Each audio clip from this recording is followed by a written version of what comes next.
광고 말씀을 먼저 드리겠습니다. 우리 수요일 날은 성탄 예배로 드립니다. 아름마을교회와 연합 예배로 드리는데요. 여러분들 그날 좀 선물 교환이 있어요. 그래서 한 5,000원 상당의 선물들을 준비해 주셔서 같은 번호끼리 선물 교환하는 시간이 있겠습니다. 다음 주에 드리는 모든 헌금은 북한 선교로 사용되도록 하겠습니다.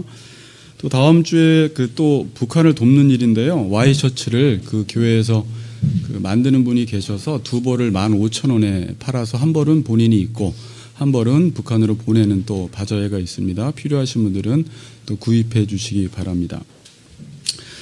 자, 오늘 시편 보겠습니다. 시편 3편입니다. 시편 3편.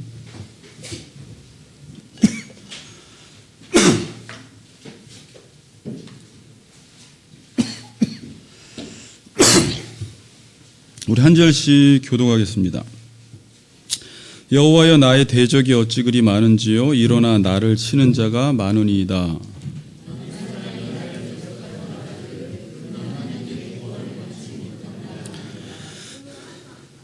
네, 셀라도 있죠. 네, 여호와여, 주는 나의 방패시요 나의 영광이시요 나의 머리를 드시는 자이시니이다.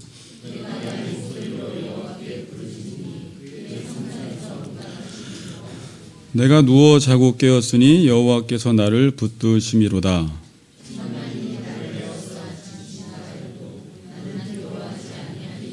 여호와여, 일어나소서. 나의 하나님이여, 나를 구원하소서. 주께서 나의 모든 원수의 뺨을 치시며 악인의 일을 꺾으셨나이다.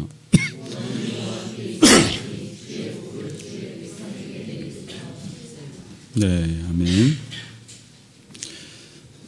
자, 인사 한번 합시다. 자, 기도를 회복시킵시다. 이렇게 같이 한번 인사합시다. 우리 기도를 회복시킵시다. 네. 셀라는 찾아보니까요, 저 음정의 변화래요. 음정의 변화. 그래서 쉼표로 생각하면 좋을 것 같아요. 일시정지, 여러 가지 의미가 있는데, 잠깐 쉬었다가서 아마 이렇게 좀, 전환이 될 때 이런 셀라라는 쉼표를 붙인 것 같아요.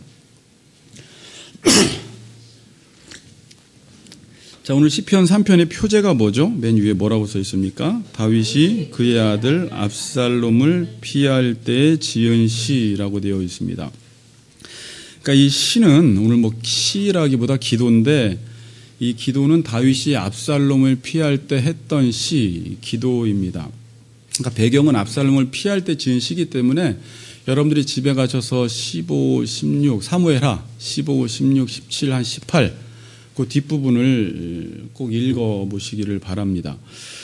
그리고 오늘 살펴볼 것은 다윗이 개인적으로 어떤 시기에, 그러니까 물론 압살롬의 반역을 피해서 도망갈 때 기록되었는데 다윗의 어떤 영적 시기에 어떤 상태 속에서 이 시를 기록했는지를 오늘은 좀 살펴보려고 합니다. 자, 성경을 보면 압살롬이 반역을 할 때 사무엘하 15장 이하에 기록되어 있습니다. 자, 그럼 사무엘하 15장 이전에는 어떤 일이 있었을까요? 자, 우리가 수련회 가서 다윗에 관해서 살펴보았을 때는 본문이 어디였죠? 사무엘 상이었습니다. 한 20장. 그때는 아직 왕이 되기 전에 사울로부터 광야에서 도망다니고 쫓겨날 때고, 이제 사무엘 하로 넘어와서는 다윗이 이제 왕이 되고요, 분열된 나라를 통일시키고 왕권을 굳게 합니다. 그리고 정치적으로 군사적으로 안정을 시키고 자리를 잡았던 시기입니다. 자, 그래서 여러분들이 사무엘 하 7장 1절, 그러니까 지금 15장이 반역한 그 장인데, 그 전에 사무엘 하 7장에 보면 이렇게 기록되어 있습니다. 여호와께서 주위의 모든 원수들을 무찌르사 왕으로 궁에 평안히 살게 하신 때에, 그러니까 다윗이 지금 평안히 살 때입니다. 그리고 8장에 보면요, 다윗이 어디로 가든지 이겼다라고 나와 있습니다. 다윗이 어디를 가든지 이기는 것입니다. 특별히 8장 15절에 보면 중요한 말이 있는데, 다윗이 공의와 정의를 행했다고 합니다. 그러니까 그 당시에 다윗이 평안했었고 적군들과 싸우면 무조건 승리를 했어요. 그 이유는 뭐였냐면 8장 15절에 다윗이 공의와 정의를 행했기 때문에, 하나님의 율법을 따라 통치했기 때문에 그 땅에 평안이 있었고 계속 이기는 역사가 있었던 것입니다. 그리고 10장에도 보면요, 암몬과 싸워서 이깁니다. 암몬과만 싸워서 이기는 게 아니라 여러분들이 8장부터 한 10장까지 보면 그냥 모든 이방 나라들과 전쟁에서 다 이기게 됩니다. 이 말은 다윗이 하나님을 경외하고 하나님과 사이가 아주 가까웠다는 말입니다. 그래서 하나님께서 다윗에게 은총을 베푸셔서 다윗이 이러한 태평한 삶을 살게 된 것입니다. 자, 그리고 바로 이제 10장 바로 암몬 전쟁에서 이기고 바로 11장에 어떤 사건이 나옵니까? 다윗이 밧세바를 범하는 사건이 나옵니다. 갑자기 다윗이 다윗답지 않은 장면이 나옵니다. 이 내용을 읽어보면 이게 다윗이 맞아? 라고 할 정도로 그동안 다윗의 모습에서 보지 못한 내용들이 나옵니다. 우리가 잘 알듯이 다윗이 밧세바를 범하게 됩니다. 간음죄를 짓게 됩니다. 그리고 이 죄를 은폐시키기 위해서 자신의 충신인 우리야, 하나님을 경외하는 우리야를 전쟁의 최전방에 내보내서 죽게 합니다. 그래서 순식간에 간음죄와 살인죄를 저지르게 됩니다. 우리가 시편 2편에서 지난주에 이방 민족들이 헛된 일을 꾸민다고 했는데 이 순간만큼은 다윗이 지금 헛된 일을 꾸미고 있습니다. 이게 다윗의 2편도 신데 다윗이 지금 자신의 간음죄를 은폐하기 위해서, 숨기기 위해서, 완전 범죄로 만들기 위해서 이를 꾸미는 일을 하는 거예요. 그래서 자신의 죄가 드러날까 봐 그 충신인 우리야를 전쟁터에 내보내서 죽게 합니다. 왜요? 완전 범죄로 만들기 위해서 그래요. 다윗이 순식간에 간음죄와 살인죄를 짓습니다. 다윗이 언제 간음죄와 살인죄를 저질렀습니까? 언제? 아까 위에서 말씀드렸듯이 평안히 살 때, 전쟁에 나가기만 하면 승리할 때, 모든 것이 잘 될 때. 여러분, 모든 것이 잘 될 때 좋아요, 안 좋아요? 좋아요. 모든 것이 좀 잘 됐으면 좋겠죠. 좋은데 모든 것이 잘 될 때는 좋지만 한편으로는 위기예요. 그러니까 모든 것이 잘 된다라는 것은 무조건 세상적으로 잘 되는 게 아니라 내가 하나님의 율법대로 살아가고 공의로 정의로 통치할 때 하나님의 언약에 근거해서 하나님이 반드시 그 땅 가운데 평화를 주십니다. 그럼 우리는 이때 긴장하고 계속해서 이게 하나님의 은혜임을 알고 하나님을 더 잘 섬겨야 돼요. 더 율법 안에 거해야 합니다. 지금 이 모든 것들이 내 힘이 아니라 내가 하나님을 잘 섬긴 결과로 하나님께서 주신 축복의 선물임을 알고 더 긴장해서 말씀 보는 일과 기도하는 일에 더 매진해야 되고 하나님 말씀을 묵상하는 일에 더 매진을 해서 이 평화를 계속 유지해 나가야 합니다. 인간들은 모든 것들이 잘 되면 영적으로 해이해집니다. 자, 여러분 삶 속에서 경험하셨을 거예요. 영적으로 해이해졌다라는 말은 하나님과의 관계가 느슨해진 것입니다.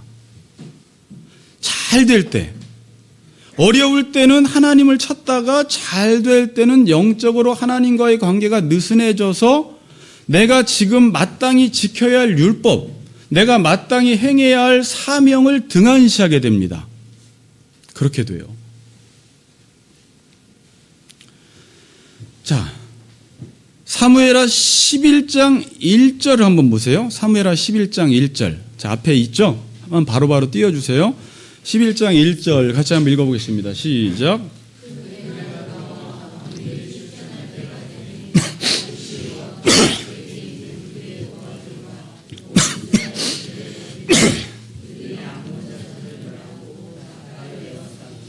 다윗은 예루살렘에 그대로 있더라. 자, 다윗이 해이해지면서 지금 하나님이 하라고 하는 일, 사명에 집중하지 않았다라는 사실을 11장 1절의 저자가 이렇게 설명을 하고 있습니다. 지금 다 전쟁터에 나갔습니다.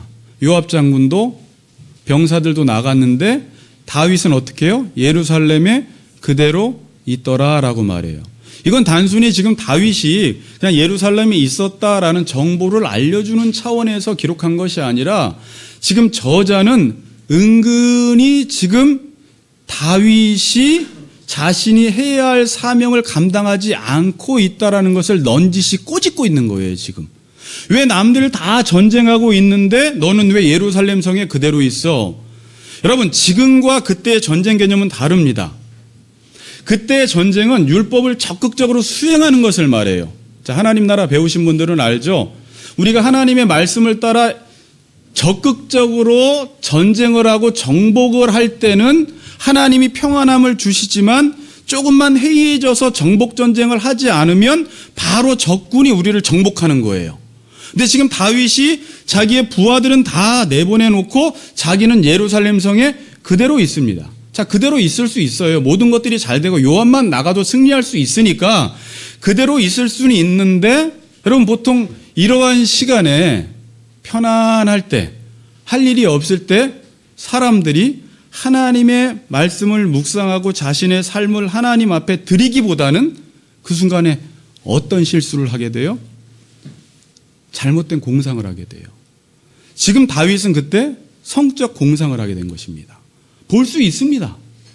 그러나 너무 영적인 세포가 풀어져 있다 보니까 성적 공상을 하게 됐고, 여러분들이 성적 공상을 하지 않아도 어떤 죄의 공상을 하게 됩니다.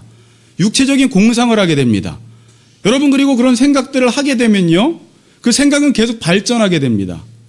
생각이 발전하게 되면 바로 그 생각을 나중엔 실행하게 되는 단계까지 옵니다. 그래서 여러분들도 그렇게 거룩하게 지내다가 어떤 날 너무 한가해. 요즘 기도할 필요도 못 느껴. 별로 기도원 가고 싶지도 않고 말씀 배우고 싶지도 않을 때, 한가할 때 여러분 머릿속에 무슨 생각이 나는지 보세요. 다시 육체적인 공상들을 하게 됩니다. 그리고 거기서 딱 끊어버려야 되는데 그걸 계속 생각을 전진시켜 나가면 그 생각이 내 안에 자리를 잡게 되고 나중에는 그것을 실천으로 옮기게 됩니다. 지금 다윗이 그런 상황입니다. 자신의 몸을 지금 잘못 사용하고 있는 것입니다. 자, 그래서 여러분, 그리스도인들은 뒤를 돌아보면 안 돼요. 사명에 집중하지 않으면 그리스도인들은 죄에 집중하게 됩니다. 둘 중에 하나예요. 내가 지금 적극적으로 하나님의 말씀을 따라 살고 적극적으로 하나님의 율법을 묵상하지 않으면 나의 머릿속에서는 바로 세상의 원리가 들어와서 세상의 원리를 묵상하게 되고 죄를 따라 살아가게 되어 있습니다. 이게 왔다 갔다 합니다. 계속 우리의 삶 속에서.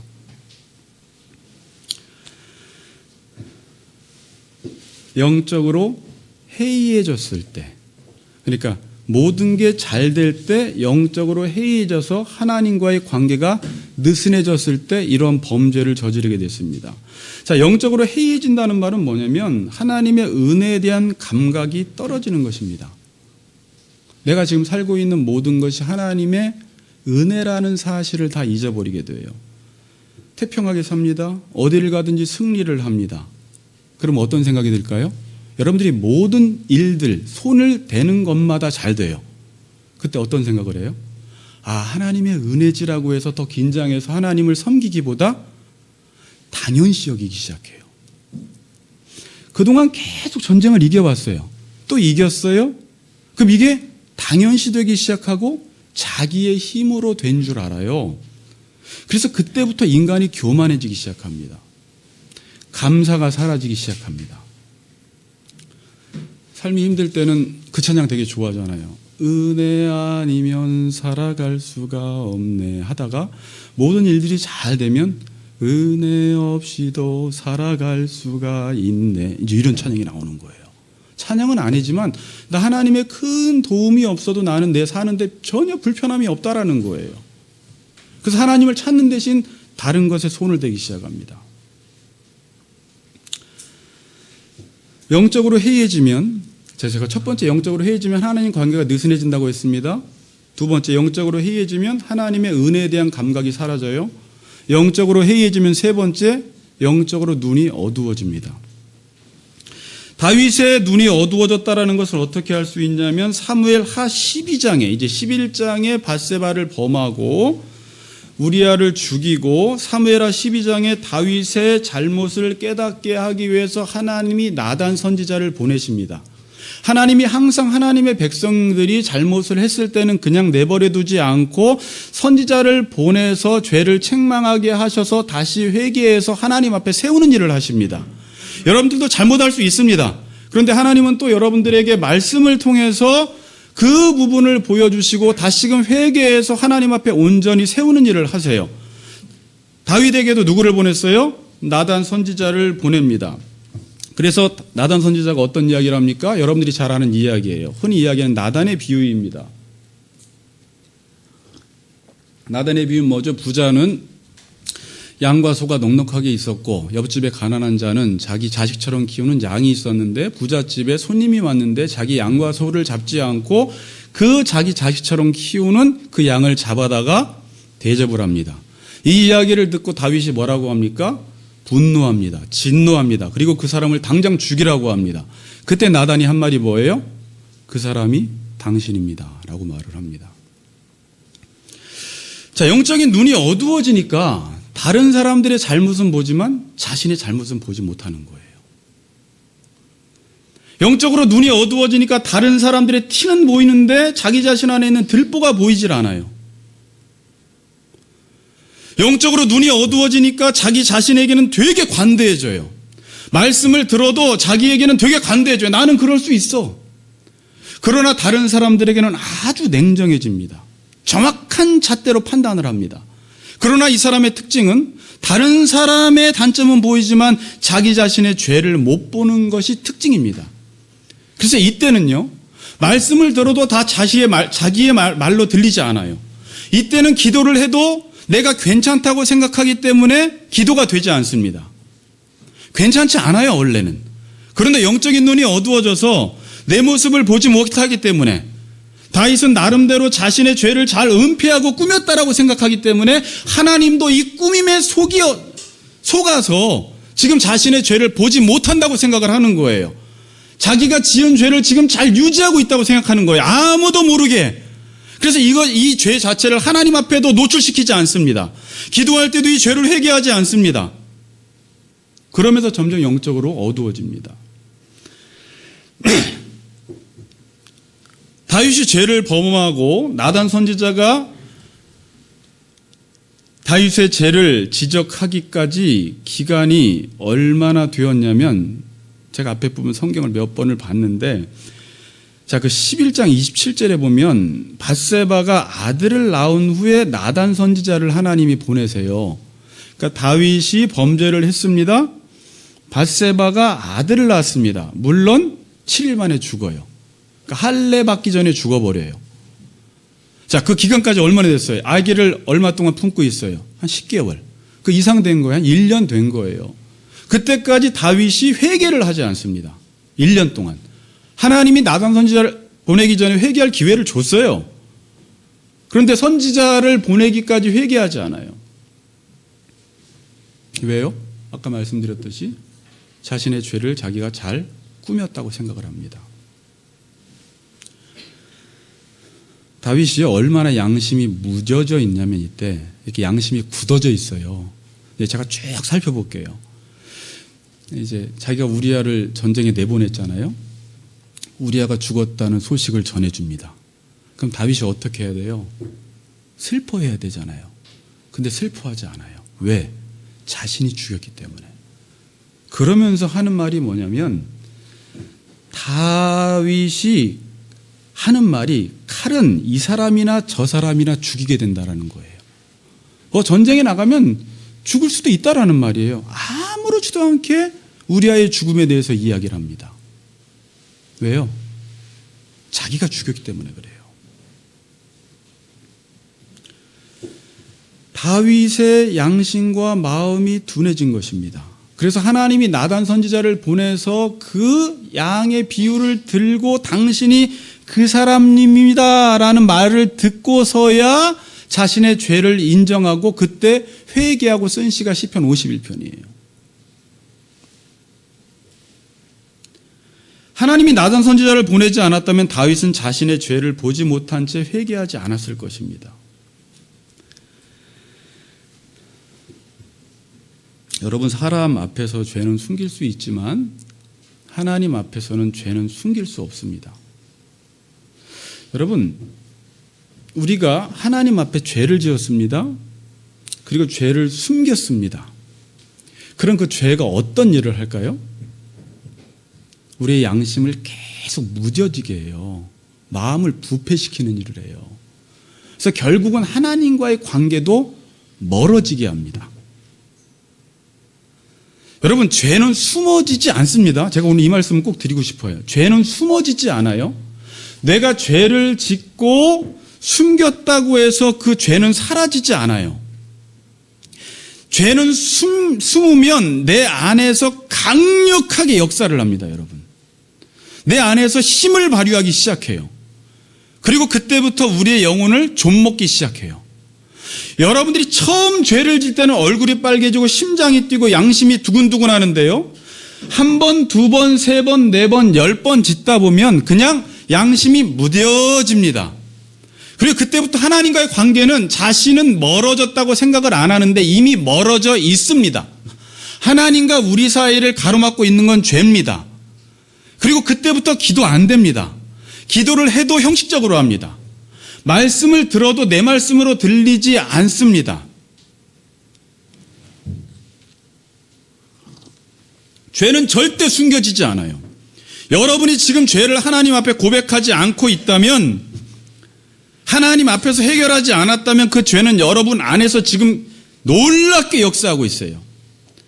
암세포가 우리의 몸을 죽이듯이 죄가 우리 안에 있으면 계속 죄는 확산되어서 우리의 영혼을 완전히 파멸시킵니다.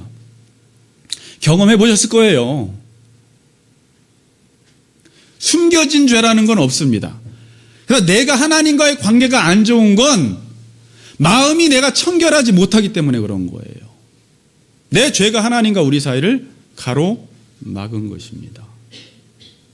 죄는 노출시켜야 돼요. 따라합니다. 죄는 노출시켜야 한다. 여러분, 우리는 세상에서는 죄를 노출시키면 창피해요. 세상 말로 쪽팔리다고 해요. 자기의 체면이 구겨져요. 수치심을 느껴요. 누가 알면 어떡하지? 내가 왕인데 내 죄가 노출되면 어떡하지? 다른 사람이 나를 어떻게 볼까 때문에 걱정해서 죄를 숨기는데, 하나님 앞에서는 이게 안 통한다라는 거예요. 하나님 앞에서는 무조건 죄를 노출시켜야 돼요.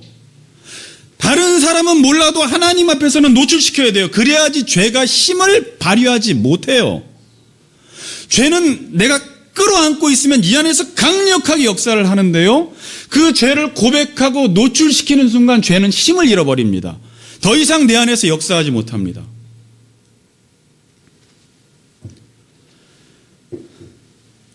그래서 다른 사람들의 눈을 생각하지 말고 하나님 앞에서 내 죄를 노출시키지 않을 때 이 죄가 내 영혼을 좀먹고 파멸시킨다는 사실을 기억하면서 죄를 지을 때마다 그때 하나님 앞에서 기도를 해야 돼요. 쌓아놓지 마세요. 쌓아놓으면 나중에 한 번에 회개가 안 돼요.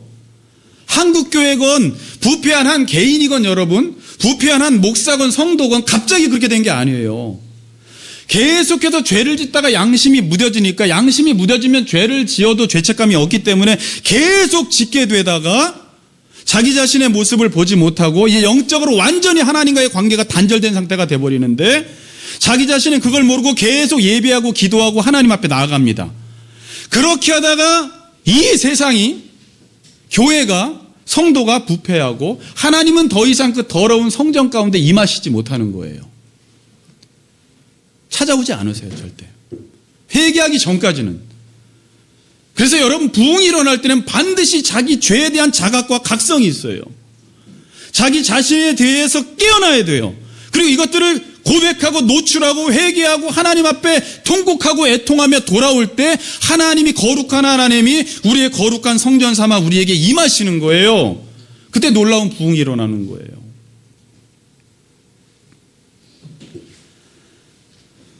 나단이 다윗에게 이렇게 말합니다. 당신이 그 사람이라. 이 책망과 지적 앞에 다윗이 어떻게 하냐면, 다윗의 장점이에요. 죄 지을 수 있습니다. 바로 인정합니다. 내가 여호와께 죄를 범하였다 그럽니다. 죄를 지적받을 때 핑계대지 않습니다. 죄를 지적받을 때 되받아쳐 공격하지 않습니다. 다윗은 권력을 가지고 나단 선지자 칼로 죽일 수 있습니다. 그런데 그렇게 하지 않아요. 그냥 인정해요. 사울은 그렇게 하지 않았어요. 사무엘상 17장에. 죄를 지적받았을 때 선지자에게 막 매달려요. 맞습니다라고 안 해요, 사울은. 그러나 다윗의 장점은 뭐예요? 맞습니다. 내가 죄인입니다. 자기가 죄로 인해서 앞으로 당할 모든 일들 감수해요. 그때 영혼의 자유가 찾아오고 죄를 회개하면 하나님으로부터 도망갈 필요가 없습니다. 여러분 안에 죄가 있으면요, 여러분도 모르게 이렇게 도망가는 건 아니지만 영적으로 계속 하나님 앞에서 도망가요. 하나님과 멀어지려고 해요. 말씀 앞에서 자꾸 멀어지려고 해요. 뭐가 그런 거예요? 말씀이 그런 게 아니라 내 죄가 그런 거예요. 시편 32편 5절에 보면요, 이런 말씀이 있습니다. 내가 이르기를 내 허물을 여호와께 자복하리라 하였더니 곧 주께 죄를 아뢰고 내 죄악을 숨기지 아니하였더니 곧 주께서 내 죄악을 사하셨나이다. 숨기지 아니하고 아뢰었더니 죄악을 사해 주셨다라고 말합니다. 우리 모든 성도님들, 죄는 질 수 있어요. 하나님 앞에 죄를 지을 때마다 회개함으로 사함받는 은혜가 있기를 원합니다.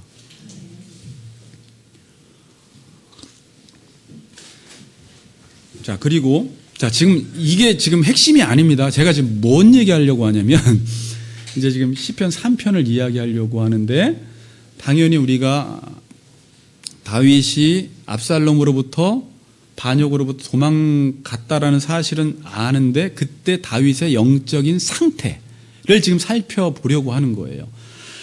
자, 그리고 선지자 나단이 다윗에게 이런 말을 합니다. 중요한 말씀을 합니다. 사무엘하 12장 10절입니다. 같이 한번 읽어보겠습니다. 12장 10절. 제가 읽어드리겠습니다. 자, 같이 읽겠습니다. 시작.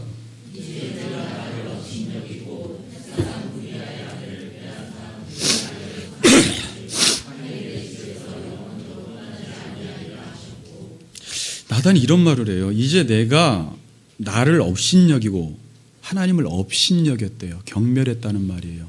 사무엘상 2장 32절에 나를 경멸히 여긴 자는 내가 경멸히 여기고, 이게 다윗이 잠깐 인생 속에 이 사울에게만 해당됐던 그 주인공이 잠깐 다윗이 돼버려요. 업신여기고 햇사람 우리아의 아내를 빼앗아 내 아내로 삼았은즉, 이렇게 말을 해요. 칼이 내 집에서 영원토록 떠나지 아니하리라 하였고. 자, 이 말을 어떻게 이해하세요? 이게 옛날에 가계에 흐르는 저주에 인용되던 문구예요. 자, 아버지가 죄를 지면 그 가계에 계속해서 저주가 흐른다라는 거예요. 그래서 무슨 목사님들이 한참 저주를 끊는 방법 뭐 이렇게 막 이야기했는데, 이건 그 말씀이 아니에요. 이걸 운명론적으로 생각하면 안 돼요, 여러분. 다윗이 앞으로 율법을 따라 잘 살아도 우리 집안에는 끊임없이 칼로 피해 역사가 있겠다는 말이 아니에요. 이건 하나님이 주신 경고예요. 네가 잘못하면 너를 지금 하나님이 벌하시는 방법으로 칼로 네 죄를 벌하겠다라는 거예요, 앞으로. 그래서 실제적으로 다윗의 삶 속에서 다윗이 하나님 앞에 온전하지 못했을 때 참 재밌더라고요. 아까 다윗이 우리아가 칼에 맞아 죽었을 때 전쟁터에 나가면 칼은 이 사람이나 저 사람이나 친다고 했는데, 그 말이 다윗 가문 속에 계속 이루어지고 있어요. 다윗이 잘못할 때마다 칼이 내 집에서 떠나지 않는데요. 이걸 어떻게 해석하라고요? 칼이 너를 벌하는 방법이 될 것이다라는 거예요. 자, 그리고 12장이 끝난 이후에 재밌습니다. 지금 11장의 밧세바 사건입니다. 그 다음에 12장에서 어떤 일이 있었어요? 나단 선지자가 책망했죠. 그 다음에 13장, 14장에 어떤 이야기가 나오냐면 암몬과 다말 이야기가 나와요. 재밌는 이야기가 나와요. 자, 암몬이 아니라 암논. 네, 암논과, 제가 설교하다가 단어 실수를 얼마나 많이 했는지 정신 차려야지. 자, 암논과 다말 이야기가 나오는데, 한 배에서 암논이 태어났고, 한 배에서, 그때 부인이 여러 명이었어요. 8명인가 그래요. 처처 빼고도. 한 배에서 압살롬과 다말이 태어났어요. 그러니까 암논에게 있어서 다말은 이복 동생입니다. 근데 암논이 다말을 성경에 보니까 엄청 사랑했대요. 그러니까 이 사랑은 좀 연구해 봐야 돼요. 이 사랑이 무슨 사랑인지. 제가 요거를 보면서 2년 전에 최 목사님으로부터 청년회 때 암논식 사랑이라는 설교를 아직까지 기억을 하고 있어요. 그렇게 하지 말라는 거죠. 암논식 사랑이 뭐예요, 지금? 너무 사랑하는데 육체적으로 범하고 난 다음에 미워해 버려서 버려버리는 거예요. 자기의 목적이 이루어지고 난 다음에 여자를 버려버려요. 이런 사랑 안 된다라는 거예요. 이건 나중에 청년들하고 다시 다뤄봐야 되는 문제고요. 막 너무 사랑하다가 아버지가 너 왜 그래? 그랬더니 상사병이 걸렸어요. 다말이 동생이 와서 나에게 과자를 먹여주면 제가 좀 좋아질 것 같아요 라고 하니까 아버지가 다말에게 시켜서 네 오라비에게 과자를 좀 만들어서 먹여주어라 라고 했는데 과자를 만들어주니까 과자는 먹지도 않고 겁탈을 해버립니다. 이 사실을 알고 압살롬이 자기의 동생이 겁탈당했으니까 이제 죽이기로 결심을 합니다. 그리고 나서 사무엘하 13장 23절을 보면 만 2년 후에 2년 동안 준비하다가 만 2년 후에 압살롬이 암논을 죽여버립니다. 자, 근데 제가 여기서 좀 보고 싶은 것은 다윗의 행동을 좀 봐야 돼요. 다윗의 행동. 암논이 다말을 겁탈했습니다. 그리고 2년이 지났습니다. 2년이 지나도록 아버지인데 다윗이 영적인 제사장으로서 아버지의 책임을 감당하지 않아요. 이 부분들을 좀 처리하고 수습을 했어야 돼요. 자녀를 혼내든지 징계하든지 다말의 상처를 감싸주든지 아니면 지금 이제 분명히 암논이 다말을 죽였기 때문에 압살롬의 행실을 봤을 때 다윗처럼 영적으로 민감한 사람이 압살롬이 지금 어떤 심정으로 있는지를 눈치챘어야 돼요. 성경 뒤에 보면요. 압살롬이 암논에 대해서 옳다 그르다 대소사를 논하지 않아요, 여러분. 그 구절이 나와요, 여러분. 왜 그래요? 어차피 죽이기로 결심했기 때문에 암논에 대해서 아무런 이야기를 하지 않습니다. 잘하건 잘못하건 아무런 터치를 하지 않아요. 왜? 칼을 갈고 있기 때문에 그래요. 근데 그런 상황 속에서 다윗이 아버지로서 만약에 이전 같았으면 공의와 정의로 다스리던 다윗이 그러한 상황 속에 가만히 있을 리가 없습니다. 그러나 자신도 지금 영적으로 어두워져 있기 때문에 아무런 수습도 하지 않고 아무런 대응도 하지 않아요. 아무런 조치도 취하지 않습니다. 성경을 보니까 다윗이 한 일이 뭐냐면 사무엘하 13장 21절 22절입니다. 같이 보겠습니다. 다윗 왕이 이 모든 일을 듣고 심히 뭐라고요? 노하니라 그래요. 자, 그리고 바로 그 뒷구절이 그거예요. 압살롬은 암논이 그의 누이 다말을 욕되게 하였으므로 그를 미워하여 암논에 대하여 잘잘못을 압살롬이 말하지 아니하니라 이렇게 말하죠. 다윗이요 이 일을 듣고 노합니다. 그냥 그리고 노만해요. 노만하고 아무런 조치를 취하지 않아요. 자, 제가 그래서 이 공동번역으로 한번 찾아봤는데 13장 21절을 공동번역은 이렇게 번역했습니다. 다윗 왕은 이 이야기를 듣고 몹시 화가 났지만 암논이 사랑하는 맏아들이라 기분 상할 말을 하지 않았다 이렇게 말을 해요. 자, 근데 이게 정말 어떤 근거로 했나 보니까 제가 주석을 집에 몇 권이 있어요. 컴퓨터 안에. 이것저것 찾아보다 보니까 주석에서 쿰란 사의 사본을 보면 암논을 징계하지 않은 이유에 대해서 이렇게 나옵니다. 그러나 그는 그의 아들 암논의 마음에 상처를 주지 않았다. 왜냐하면 다윗은 암논이 자신의 장자였으므로 그를 사랑했기 때문이다. 근데 70인역을 보고 영어 성경을 봐도 NRSV 성경을 봐도 똑같이 이것을 근거로 사회사본을 근거로 번역을 해놨어요. 그래서 70인역에도 장자여서 그를 너무 사랑했기에 징계하지 않았다라고 나와 있습니다. 그러니까 오히려 사랑하면 더 공의대로 징계를 해야 되는데 징계하지 않았습니다. 여러분 이게 원래 다윗의 모습이 아닙니다. 다윗이 아까 사무엘하 8장 15절에 뭐라고 나와 있었어요? 다윗이 태평성대를 누릴 수 있었던 것은 공의와 정의를 행했기 때문에 그래요. 하나님의 율법을 따라 공의롭게 나라를 통치했기 때문에 그 나라가 태평했던 거예요. 그런데 왜 다윗이 간음죄를 범한 암논에 대해서 왜 이렇게 그냥 이렇게 넘어갔을까요? 왜 넘어갔을까요? 한번 이 정답 맞히는 분. 아니, 다윗이 왜 그랬을까?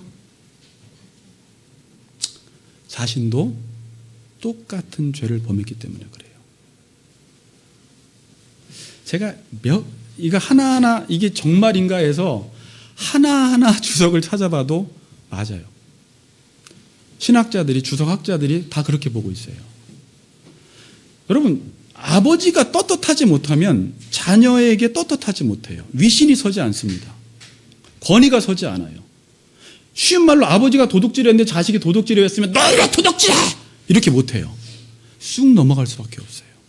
말은 하죠. 야, 아버지는 이래도 너는 그러면 안 되라고 말은 할 수 있겠지만 내가 영적으로 바르게 서 있을 때는 하나님의 말씀으로 정당하게 징계를 하는데 내가 지금 상태가 이렇기 때문에 사랑이 빗나가 버렸어요. 그냥 그 허물을 덮어져 버리는 거예요. 공의로 징계하지 않았어요. 자, 자신이 죄를 지으면요, 하나님의 통치자의 대행 역할을 하지 못합니다, 여러분. 다른 말로 자신이 죄를 지으면 영적 리더십이 상실돼 버립니다.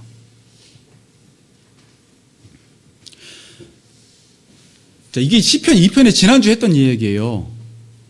우리가 하나님의 통치를 대행하는 자예요. 통치를 대행할 때 가장 중요한 것은 내가 하나님과의 관계가 좋아서 하나님께 구하라!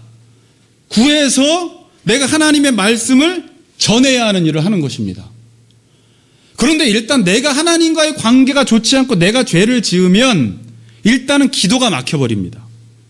기도가 막혀버리면 내가 이제 하나님의 말씀을 어떻게 떳떳하게 전하지를 못해요. 그건 목회자에게도 나타나는 증상이고 가장인 아버지에게도 나타나는 증상이고 리더들에게 나타나는 증상이에요. 그래서 리더십을 상실하게 되는 것입니다. 내가 기도하지 않았어. 내가 지금 하나님과의 관계가 좋지 않은데 우리 자식들이 지금 좋지 않을 때 똑바로 하라고 말을 세게 못해요. 제가 하나님과의 관계가 좋지 않으면 여러분들에게 세게 위선적으로 말할 수는 있지만 하나님이 저를 통해서 일은 안 하신다라는 거예요.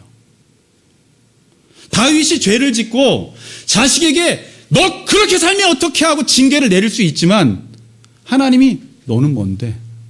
너부터 해결해. 이렇게 지적하실 수 있어요. 이게 중요한 거예요.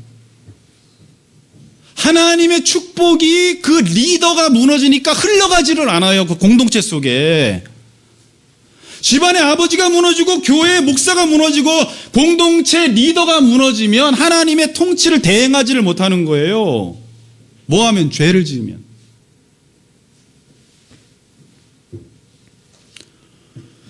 자신이 죄를 지었는데 누구한테 뭐라고 합니까? 자신이 세상의 원리를 따라 살아가면서 자녀 보고 하나님의 말씀대로 살라고 떳떳하게 말할 수 있습니까?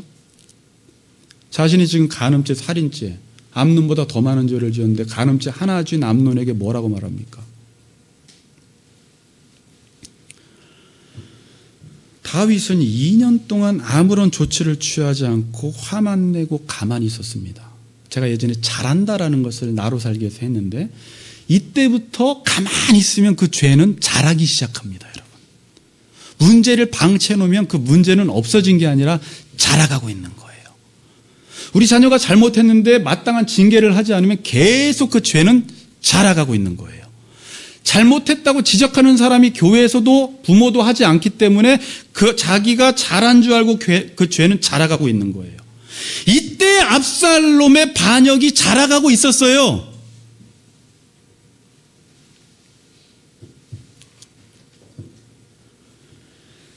두 번째, 압살롬이 살인을 하고 나서 도망을 갑니다. 도망가서 그술이라는 곳에 가서 3년이나 거합니다. 자, 살인을 하고 타국에 가서 3년 동안 지냅니다. 압살롬의 마음이 좀 헤아려지세요, 여러분? 지금 그 집안에 일어났던 일들을 한번 보세요. 간음죄 범해요. 2년 동안 품어요. 그 다음에 살인죄를 저질렀어요. 도망갔어요. 그술에 3년 동안 있어요. 압살롬의 마음이 어떻겠어요? 얼마나 복잡했겠어요. 뭐 분노와 죄책감과 두려움과 그랬겠죠. 너무 힘들었을 거예요. 그 생활이. 자, 그런데 성경을 보면 다윗이 압살롬을 보고 싶다라는 말을 잠깐 한마디 하고요. 압살롬을 찾지 않아요. 압살롬을 오라고 하는 말도 안 해요. 그래서 성경에 요압 장군이 보다 못해서 다윗에게 청해서 데려옵니다. 데려왔을 때 다윗이 압살롬을 봤을까요? 안 봐요. 자, 14장 23절 24절에 보니까 요압이 일어나 그술로 가서 압살롬을 데리고 예루살렘으로 오니 왕이 이르되 그를 그의 집으로 물러가게 하여 내 얼굴을 볼 수 없게 하라. 하매 압살롬이 자기 집으로 돌아가고 왕의 얼굴을 보지 못하니라. 또 28절에 보니까 압살롬이 이태 동안, 여기다 이태는 이틀일까요? 2년일까요? 2년 동안 예루살렘에 있으되 왕의 얼굴을 보지 못하였으므로.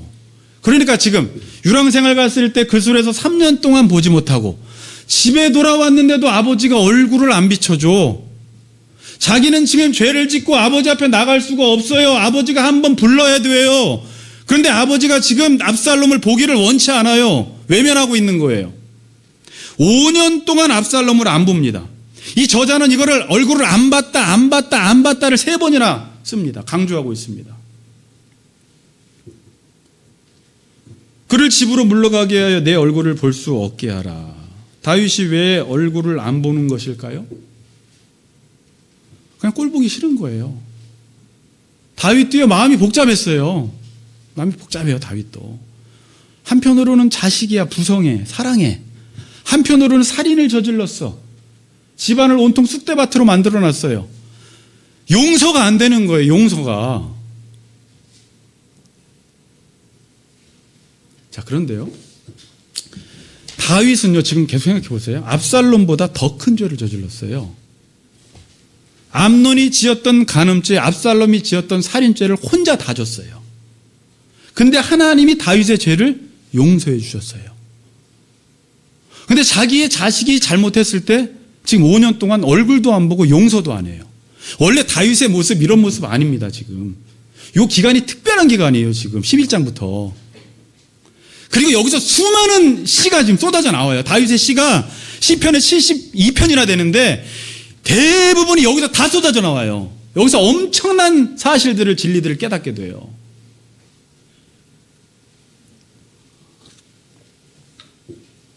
자, 성경 주석가들은 여기서부터 압살롬이 아버지께 반역의 마음을 품게 되는 계기가 되었다, 이렇게 말합니다.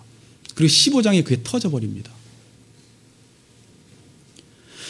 자, 이 사건에 대해서 유진 피터슨이, 미국의 영성신학자인데요, 제가 구약 읽을 때는 여러분들이 그 메시지 성경을 읽으면 되게 재밌어요. 그냥 동화처럼 써놨어요, 유진 피터슨이. 근데 유진 피터슨의 성경을 이렇게 성서 공회에서 내놓을 수 있었던 것은요, 너무나 성경에 근거해서 해석을 해서 아주 쉽게 썼기 때문에 이걸 내놔서 지금 사람들이 읽고 있어요. 저도 이제 이걸 봤더니 재밌어요. 우리 뭐 종윤이나 애들도 다 읽어보면 좋아요. 유진 피터슨이 이 부분에 대해서 이렇게 말하고 있습니다. 다윗의 용서는 비인격적이었다.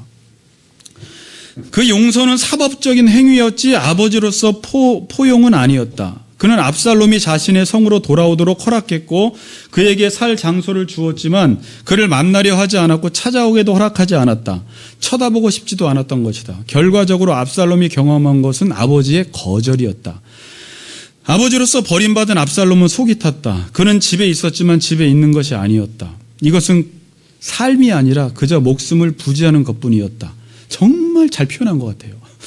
그는 용납받기를 원했고 인격적인 용서를 원했다. 그는 아버지의 사랑을 원했다. 그에게는 생존을 위한 먹을 것과 마실 것 이상이 필요했다.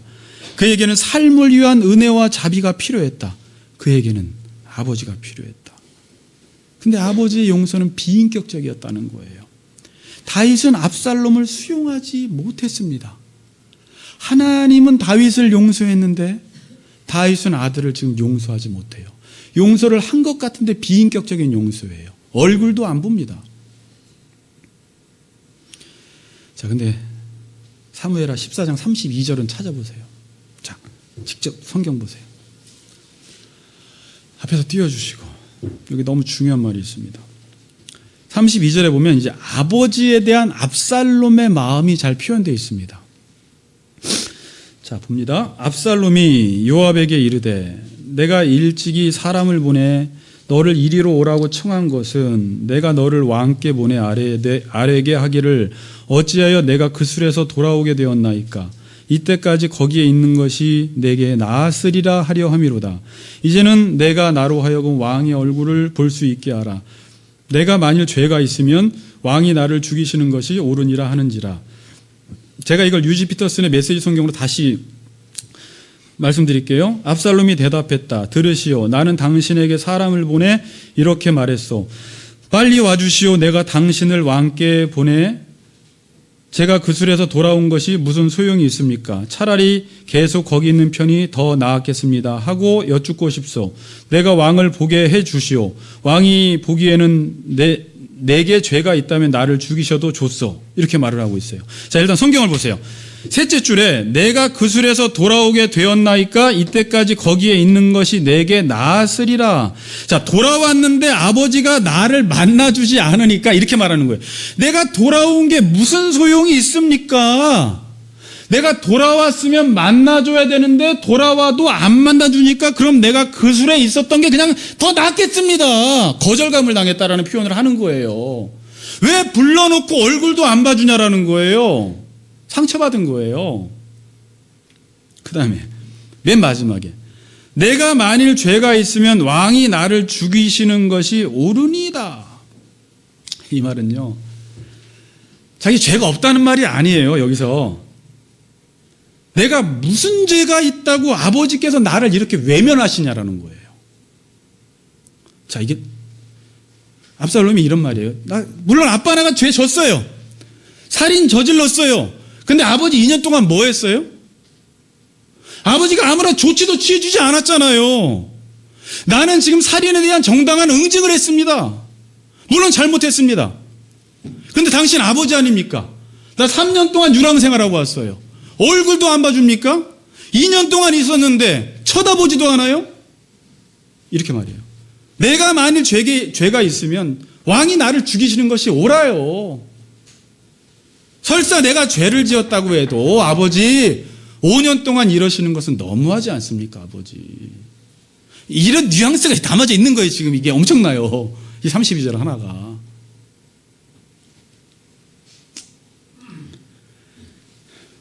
여기서 압살롬의 반역이 굳어졌어요. 이제 완전히. 아버지가 나를 내쫓았어? 나도 아버지 내쫓을 거야. 아버지가 나를 버렸어? 나도 이제 아버지 버릴 거야. 여기서 자녀가 무서운 생각을 하게 됩니다. 자, 여기서 제가 부부들을 많이는 아니지만 이렇게 만나다 보면 이쪽 얘기 듣고 이쪽 얘기 들으면 대화만 하면 다 풀릴 걸 대화를 안 해서 아주 적대감을 가지고 지내는 부부들을 너무 많이 보게 돼요. 그래서 제가 중재를 놔줘요. 이렇게 대화를 해보라고. 그럼 대화만 하면 싹 풀려요.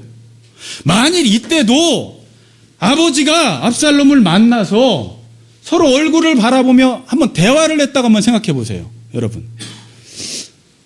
압살롬이 말했겠죠. 아버지, 나 정말 다말 아꼈습니다. 다말에 대해서 이야기를 쭉 하고. 그런데 암논이 죽인 것 때문에 저도 힘들었어요. 그래서 이런 살인 계획까지 하게 됐고 죽였습니다. 그리고 내가 지금 너무 힘들어요, 아버지. 그럴 때 아버지가 그거에 대해서 위로해주고 같이 안고 또 그거에 대해서 나름대로 둘이 대화를 했다면 이렇게까지는 되지 않아요, 여러분. 반역의 마음 품지 않습니다. 말 한마디가 사람 마음 다 풀어버려요. 대화 안 했어요. 성경에 보니까 대화를 얼굴도 보지 않았어요.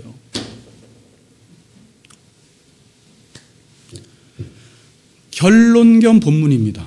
결론 지을게요. 오늘 시가 이런 배경 속에서 쓰여졌습니다. 여러분들이 시편 3편을 제가 거기 나눠드린 거에 맨 마지막에 조원들 각자가 다른 번역본으로 다 하나씩 복사해 오라고 하세요. 그리고 이 부분을 계속 읽어보세요. 다른 번역본으로. 그리고 그 당시에 다윗을 생각하면서 이 시를 묵상을 하셔야 돼요. 이 한 구절 한 구절. 지금 나의 대적이 어찌 그리 많은지요. 일어나 나를 치는 자가 많으니이다. 많은 사람이 내를 대적하여 말하기를 그는 하나님께 구원을 받지 못한다나이다. 다윗 편에 있던 사람들이 다 압살롬에게 갔어요. 아히도벨까지. 그 사람들이 지금은 나를 공격을 하는 거예요. 여호와여 주는 나의 방패이시여. 셀라 여기서 확 전환이 돼버려요. 쉼표 하나 딱 찍고 나의 영광이시여 나의 머리를 드시는 자신이다. 내가 나의 목소리로 여호와께 부르짖으니 그의 성산에서 응답하시도다. 이 성산이 시편 2편에서 나왔던 시온산을 가리켜요. 그리고 또 셀라 또 쉼표 찍습니다. 내가 누워 자고 깨었으니 여호와께서 나를 붙드심이로다. 천만인이 나를 애워싸 진친다 해도 나는 두려워하지 아니하리다. 여호와여 일어나소서 나의 하나님이여 나를 구원하소서. 주께서 나의 모든 원수의 뺨을 치시며 악인의 일을 꺾으셨나이다. 구원은 여호와께 있사오니 주의 복을 주의 백성에게 내리소서. 이 시편 3편의 기도는 애절한 기도예요. 여러분 간절한 기도예요. 절박한 기도예요. 제가 다음 주부터 이 시편 살펴볼게요. 그리고 다윗이 회복되어서 했던 기도입니다. 얼마 만에 나왔던 기도인지 몰라요, 여러분. 자, 다윗이 11장부터 영적으로 잠든 시기였습니다. 11장부터 영적인 혼수 상태에 있었어요. 간음죄, 살인죄를 저지르고 자신의 죄를 바라보지 못하는 상태에 있었어요. 영적인 잠든 시기예요. 하나님의 대리 통치자의 역할도 감당하지 못했어요. 영적인 리더십도 잃어버렸어요. 자녀도 용서하지 못합니다. 이 다윗의 모습이 아니에요. 이 당시에는요. 하나님과의 관계가 지금 느슨해져 버렸어요. 기도가 안 됐어요. 하나님의 말씀을 공의로 정의로 바르게 전하지 못했어요. 자식에게도. 영적으로 어두워져 있던 시기예요. 당연히 이때 기도되지 않았습니다. 이때 예배를 드려도 예배를 드린 게 아니에요. 이때는 기도를 해도 그냥 중언번하는 기도예요. 아무런 간절함이 없어요. 아무런 절박함이 없어요. 빨리 기도가 끝났으면 좋겠었어요. 아마 다윗도 이 시기에 그랬을 거예요. 기도가 안 돼요. 자기가 죄를 짓고 있기 때문에. 여러분 원래 다윗은 이런 사람이 아닙니다. 우리 몇 년 전에 수련회 때 평창에서 설교 들었죠. 그때 타이틀이 뭐예요? 물을 때 응답하시는 하나님이세요. 자, 이제 다윗 저쪽으로 돌아가 보세요. 그때 다윗의 모습 보세요. 수시로 광야에서 사울에게 쫓겨다닐 때 하나님께 계속 여쭤요. 기도한 거에 계속 여쭤요. 광야에서 다윗은 죽기 살기로 하나님께 기도했어요. 기도하지 않으면 살 수가 없었어요. 다윗에게 있어서는 기도는 호흡이었어요. 그냥 호흡. 늘 하나님께 물어. 하나님 죽일까요? 하나님 칠까요? 하나님 말까요? 하나님 갈까요? 가. 이렇게 하나님과 친밀한 관계 속에 있었어요. 기도는 그의 삶이었어요. 기도는 그의 호흡이었어요. 기도 안 하면 살 수가 없었던 시기가 있었어요. 시간이 지나고 사무엘 하에 왕이 되고 왕권이 안정을 누리면서 통일이 되면서 영적으로 해이해지기 시작했고 그 시간이 한가할 때 죄를 범했고 살인죄까지 저지르게 되고 집안이 지금 엉망인데도 그 집을 수습하지도 않고 결국 자식이 반역하는 사건이 일어난 거예요. 그 이후부터 끊임없이 죄를 질 때마다 칼이 그 집을 떠나지 않아요.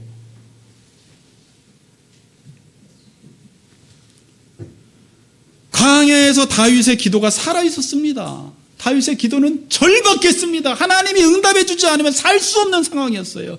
은혜 아니면 살아갈 수가 없네가 이때 다윗의 상황이에요.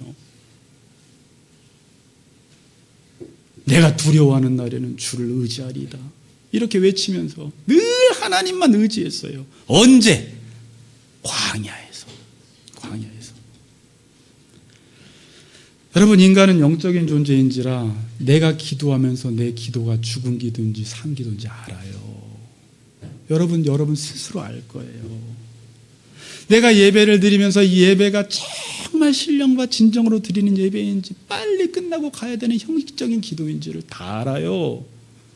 하나님 앞에 내 몸을 드리고 싶은 예배인지 아니면 그냥 말씀을 즐기는 예배인지 자기 자신이 다 알아요. 기도를 들어보면 그 사람의 영적 상태를 알 수가 있어요. 영적인 상태가 안 좋을 때는요, 너무 일이 잘 될 때는요, 하나님 기도하면 하고 말면 말고, 들어주시면 들어주고 말려면 말아. 왜? 나 하나님 없어도 지금 너무 태평하게 잘 되거든. 자식 너무 잘 크거든. 돈 너무 잘 벌거든.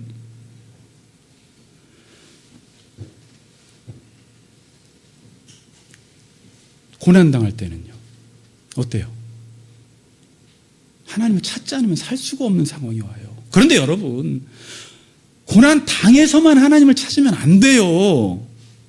물론 이런 시기는 필요해요, 우리에게도. 이런 시기, 고난, 고통, 질병, 아픔을 통해서 내 영혼이 깨어나는 자극제가 될 수 있고 기폭제가 될 수 있어요. 그래서 하나님은 우리에게 이런 시기를 주세요. 그런데 우리가 영적으로 평안할 때는요, 여러분, 조심해야 돼요. 저도 이 설교 준비하면서 제 모습이 막 과거부터 쫙 떠오르면서 그때보단 잠들었구나가 맞아요. 지금 죄송한데 잠이 좀 들어있어요. 그때보다는. 예전에는 제가 분당에 살아도요, 대치동까지 그 철야기도가 2시 반까지 있으면 그냥 다른 생각이 나지가 않아요. 뭐 집에 엄마 아빠는 뭐 TV 보고 막 다 있어도 나는 저기 가서 기도할 생각밖에 없어서요, 그냥 내가 어떻게 갈지에 대해서는 별로 걱정을 안 해요. 그냥 가는 거예요. 그냥 올 때 어떻게 올지 걱정도 안 해요. 어떻게 걸어오면 되지, 심야버스 타고 오면 되지, 그냥 이렇게 하고 와요. 밤 새고도 오기도 하고. 그러니까 내가 고난 중에 있을 때는 그냥 교회 뭐 기도원, 그게 그냥 빨리 거기 가서 기도하고 싶은 생각밖에 없는데, 내가 평안한데, 평안할 때는요, 기도원 가자, 기도하자 그러면 그냥 내 육체적으로 너무 평안하기 때문에 벌써 기도할 생각하면 졸려. 벌써 기도할 생각하면 멀어. 가기가 싫어. 배불렀어요. 살만해. 기도가 안 되는 거예요.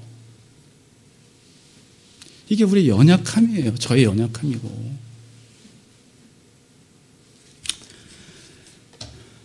다윗의 기도가 언제 살아납니까? 언제 다윗이 하나님과의 관계가 회복되고 언제 시편 3편에 기도를 합니까? 자, 감람산길에서 자기의 아들의 칼을 피해 도망가면서 그의 영혼이 깨어나기 시작해요. 15장 30절 보세요. 자, 15장 30절. 다윗이 얼마나 비참한 지경으로 가고 있는지.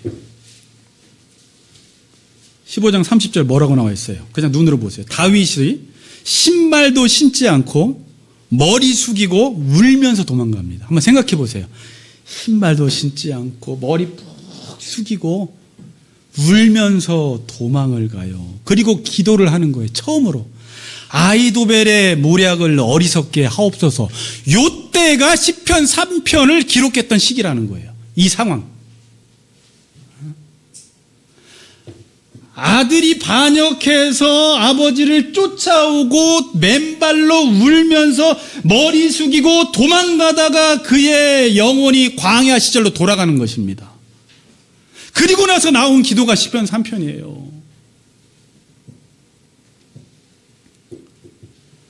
이 고난의 시간을 통해서 다윗이 하나님을 바라보기 시작합니다. 암논의 간음 사건, 압살롬의 살인과 반역, 압살롬을 피해 도망가면서 그의 영혼이 그때서야 하나님을, 그 전에도 봤죠, 보기 시작하는 거예요. 자, 그때서야 하나님이 보이기 시작해요. 이때 나의 영혼이 잠잠히 하나님만 바라며. 내가 인생이 잘 풀릴 때는 기도해도 하나님이 보이지가 않아. 내 기도가 쫙 뚫고 하나님의 보좌 앞으로 안 나가더니 울면서 맨발로 머리 숙이고 도망가다가 다시 하나님이 보이기 시작하고 하나님께 기도하기 시작하는 거예요. 이런 기도를.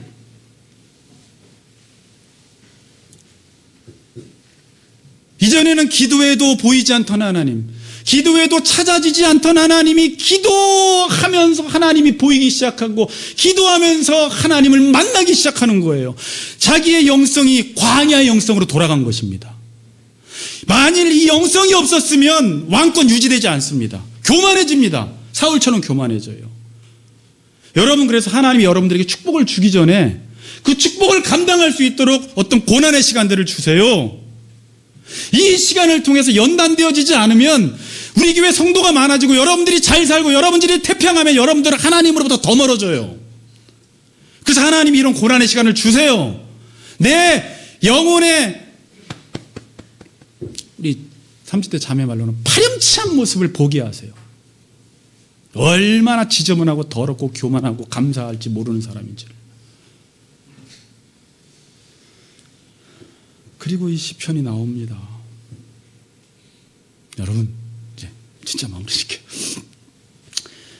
다윗이 이길 수 있었던 비결은요, 다윗의 지식이나 지혜나 군사력이나 능력이 아니었어요. 다윗이 그동안 어디에 가나 이길 수 있었던 비결은 하나님 앞에 순전함, 순결함, 정직함이었어요. 하나님의 율법을 행하고자 하는 용기였어요. 하나님을 날마다 찾고 의지하는 마음이 다윗의 경쟁력이었어요, 여러분.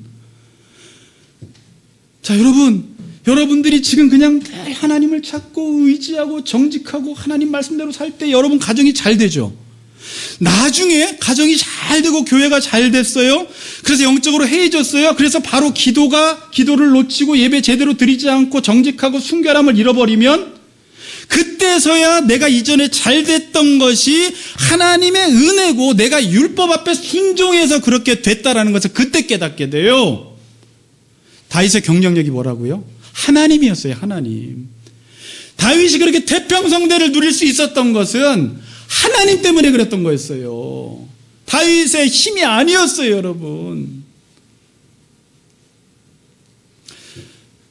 끝났어요. 여러분, 오늘 영혼이 회복되기를 바랍니다. 이제 기도 좀 더 하셔야 돼요. 그리고 내 안에 잠들어 있는, 나도 잠들어 있는지 모르는데 영혼을 깨워야 돼요. 인생이 잘 풀릴 때, 아무 일 없을 때 하나님, 내 영혼을 하나님 말씀 앞에서 들여다보고 자신의 영혼을 깨울 수 있는 사람이 되어야 돼요.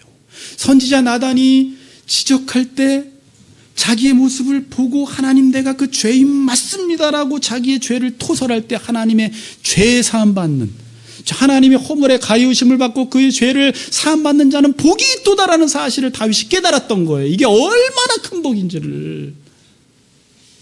그런 은혜가 있기를 주의 이름으로 축복합니다. 아멘. 자, 우리 찬양합시다.